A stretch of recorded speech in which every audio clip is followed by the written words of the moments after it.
నమస్తే అండి.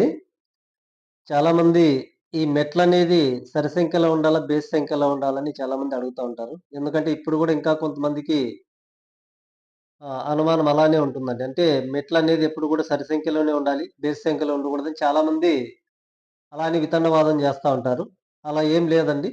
మెట్లనేది మనకు ఎక్కడానికి అనుకూలంగా అంటే అవి గుమ్మం ముందు ఉండే మెట్లు కావచ్చు, లేదా మిద్ది పైకి ఎక్కే మెట్లు కావచ్చు. ఏవైతేనేముంది మనకు ఈ మెట్లనేది ఎక్కడానికి అనుకూలంగా హైట్ అనేది మనం ఏర్పాటు చేసుకోవాలండి.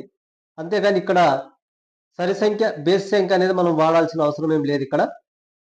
ఇప్పుడు ఈ ఆధునిక కాలంలో ఇంక ఇది అస్సలు పట్టించుకోని అవసరమే లేదండి మనం ఎప్పుడు గూడాను. దీని నుంచి ఎటువంటి వాస్తు దోషాలు రావండి. మీరేం భయపడాల్సిన పని లేదు.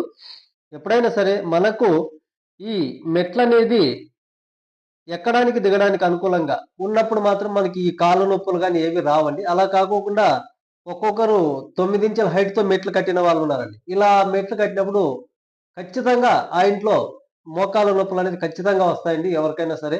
వయసులో ఉన్న వాళ్ళకైనా, లేని వాళ్ళకైనా కూడా ఖచ్చితంగా ఇలాంటి నొప్పులనేవి స్టార్ట్ అవుతాయండి. కాబట్టి మనం ఇక్కడ చూడాల్సిందేది వాస్తు కాదండి. Main health. ఈ కాళ్ళ నొప్పులు రాకుండా ఉండాలంటే మాత్రం మెట్లు కనీసం 5 ఇంచులు లేదా 6 ఇంచుల లోపు ఉన్నట్లయితే హైటు అప్పుడు ఎక్కడానికి, దిగడానికి చాలా ఈజీగా ఉంటుంది.